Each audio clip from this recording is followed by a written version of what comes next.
Por que ninguém suporta os identitários? Dá só uma olhada nessas duas manchetes nos jornais de hoje. Gisele de Paula é a primeira mulher negra a assinar expografia da Bienal de São Paulo.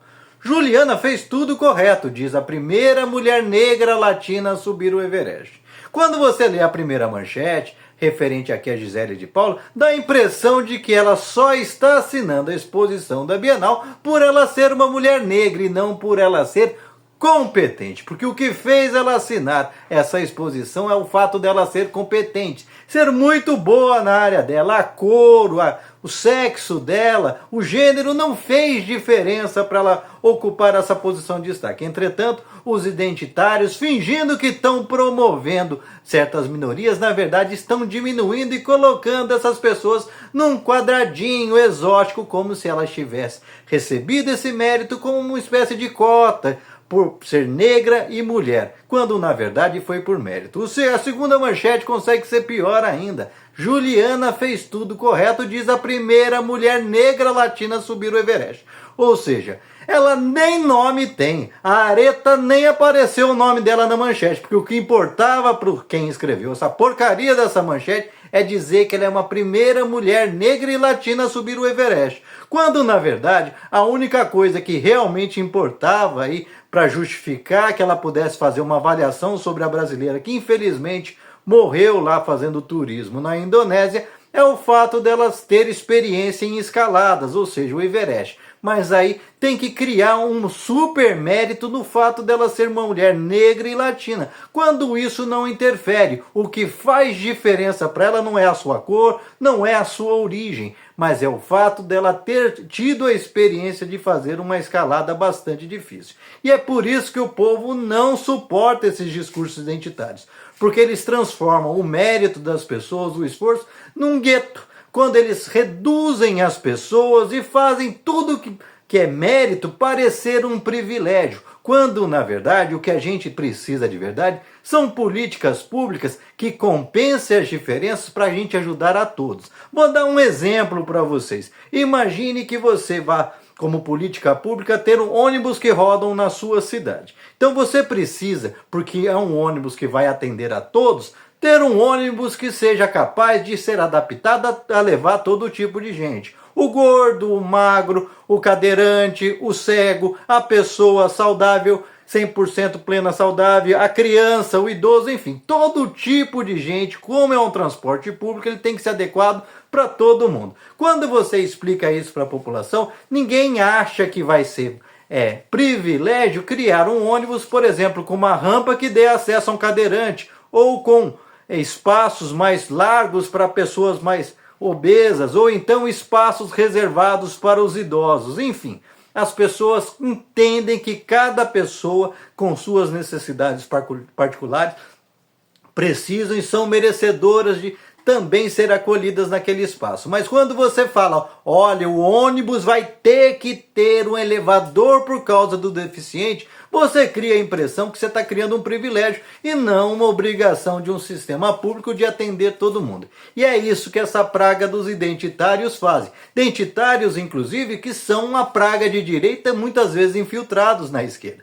Toda vez que eles ficam fazendo suas pautas de defesa da minoria, é por isso que muita gente acaba abandonando o barco e entra em pautas morais e caindo para o lado de gente da extrema-direita que não está nem aí para o povo. Por quê? Porque imagina o sujeito é branco, pobre e está ralando aí às vezes 18 horas atrás de um volante todo santo dia para levar o pão para casa, e aí você fala, não, tem que ter uma cota específica para o LGBT, tem que ter uma cota específica para o negro, tem que ter uma cota para A, para B. Você vai criando ideias na cabeça desse sujeito que tem privilégio para todo mundo, menos para ele que é branco e está ralando. Ou seja, quando na verdade o que a gente precisa é criar condições para que as desigualdades que vão sendo aprofundadas pelo neoliberalismo, por esse sistema que beneficia os ricos, hoje o Congresso acabou de mais uma vez mostrar que está a serviço dos ricos. Derrubou o imposto para o rico e ainda criou o privilégio de aprovar mais deputados para o Brasil. Como se a gente já não tivesse deputados sobrando para não fazer nada. Os caras que falam para cortar dinheiro da saúde, educação,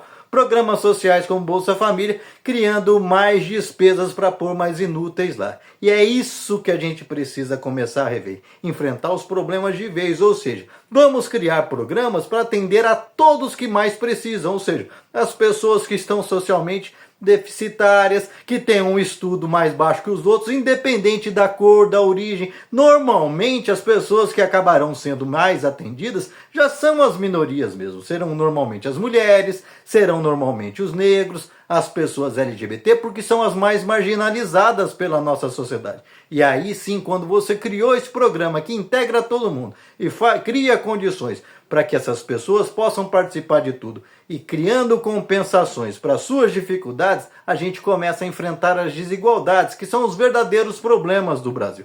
Porque existe uma confusão muito grande e que aquele ex-ministro dos Direitos Humanos ajudou a criar uma enorme confusão, do tal do racismo estrutural, que não é isso que nós temos, um racismo estrutural. O que nós temos é uma desigualdade estrutural, ou seja, um Estado que, se você olhar as leis, ele é todo vocacionado para defender o interesse de uma classe dominante, ou seja, para o rico ficar cada vez mais rico e você ralar e nunca chegar lá. E é isso que tem que ser enfrentado, e é isso que, por exemplo, o presidente Lula está tentando enfrentar junto do Haddad, e você está vendo a enorme resistência que é. Toda vez que tenta fazer o rico pagar um pouquinho para o povo, que carrega esse Brasil nas costas, tem que pagar menos do que paga hoje, porque o povo paga mais, porque tem que pagar a parte dele, mais a parte do rico, começa a chiadeira, Brasil vai quebrar, mas aí vai lá dar mais moleza para quem não ajuda o Brasil em nada, para quem está vivendo de juros, para quem não produz um prego. Portanto, gente, está na hora da gente inverter esse discurso que ninguém aguenta mais e só afasta as pessoas. Quando vem uma conversa fiada desse tipo, que a Gisele é a primeira mulher negra a assinar a expografia, você está diminuindo o valor dela. Porque não é o fato histórico da primeira mulher negra, não. Ela conseguiu, parabéns para ela tem méritos. Mas se você fica dando a entender que houve um privilégio pelo conto de atender algo que nunca foi atendido de gênero, você diminui o valor do trabalho dela. E eu tenho certeza que o trabalho dela, para ter conquistado esse espaço, é de qualidade e é independente da cor da pele dela e do gênero dela. A mesma coisa, então, o outro da situação da Areta, pior ainda, para comentar sobre uma moça, uma turista brasileira negra que morreu na Indonésia, tiveram que achar uma mulher negra que subiu o Everest para falar que ela é um diferencial. Por quê? O diferencial, na verdade, é porque que a gente tem uma sociedade tão desigual que ser uma mulher negra e latina seja algo tão impossível. Como uma mulher negra e latina conseguiu subir o Everest? Como seria uma coisa normal. Tantas mulheres europeias já o fizeram, tantas mulheres brancas, e o fazem por quê? Porque condições socioeconômicas. E aí evidencia mais uma vez como as minorias estão ficando para trás, mas essas políticas identitárias criam essas falsas impressões, como fazem muitas vezes aí esse bolsonarismo escroto que é puro identitarismo. Quantas vezes vocês não lembram do Bolsonaro? Tinha que colocar um juiz terrivelmente evangélico, e a gente está vendo que ele colocou um terrivelmente juiz, um sujeito que supostamente não entende muito da sua parte jurídica, parece que está legislando com o Velho Testamento em vez da Constituição brasileira. Uma vergonha em cima de vergonha, porque o mérito dele deveria saber entender de leis e não entender de Velho Testamento e bajular político. Portanto, gente, está na hora da gente mudar esse discurso, principalmente se você for de esquerda. A esquerda não existe para criar benefício e privilégio para A, para B ou para C, mas justamente para fazer o enfrentamento da desigualdade, para criar oportunidades para que a maioria seja beneficiada nesse país, para que aqueles que ficaram de fora sejam amparados. E é isso, independente se é branco, se é preto, se é mulher, se é homossexual, se é LGBT, não sei o que mais, eu já perdi até o tanto de letra que a cada hora eles enfiam um nome, não importa. O importante é que nós tenhamos um enfrentamento claro e conciso para criar uma sociedade mais justa para todos. E vocês, o que pensam a respeito? Deixa aqui seu comentário, se inscreva no canal, senta o dedo para compartilhar, não esquece de deixar seu like, salve esse vídeo. E a esquerda, acorda, pelo amor de Deus, se livrem desses identitários, essa ser uma praga que só serve para dividir o nosso povo, quando na verdade a gente precisa unir o nosso povo no esforço comum contra esses verdadeiros lobos que estão devorando nosso país.